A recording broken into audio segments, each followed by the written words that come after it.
Other side effects, you could have some temporary worsening of the hyperthyroidism where you feel some more hyperthyroid symptoms, shakiness, irritability, insomnia, but that usually is very mild and will go away. You can have some neck tenderness or swelling.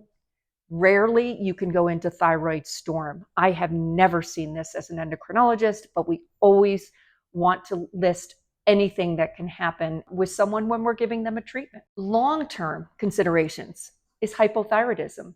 Well, this is why we're treating the Graves' disease with radioactive iodine.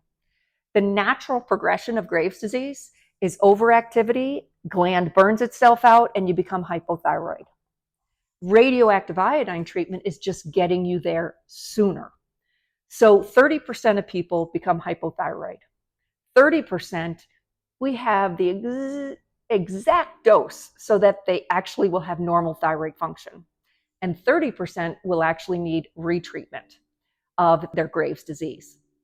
So in our mind, 60% were successful, meaning we've made them hypothyroid or they've stayed euthyroid. In my case, in my career, I can tell you that I never saw someone stay euthyroid or normal thyroid. They all became hypothyroid. And that was my goal. What I do recommend as endocrinologists, because I find sometimes we're not as on top of it as we should be, is that you want to catch someone as they're going into hypothyroidism. If you give them radioactive iodine and then say, come back in 3 months and let's check your thyroid tests. I've seen people go hypothyroid as early as 1 month post radioactive iodine treatment. And then if I'm not seeing them for another 2 months, they're staying hypothyroid for those 2 months. And they're miserable. They gain weight, and that weight doesn't naturally come off when you put them back on levothyroxine. So my template was I would give someone radioactive iodine.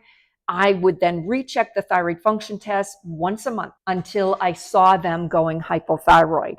And then I would put them on levothyroxine as quickly as possible so that I would minimize the amount of time that they were in hypothyroidism. As a patient, you can just bring this up with your provider saying, I really would like labs once a month, every month for at least 6 months after my radioactive iodine treatment.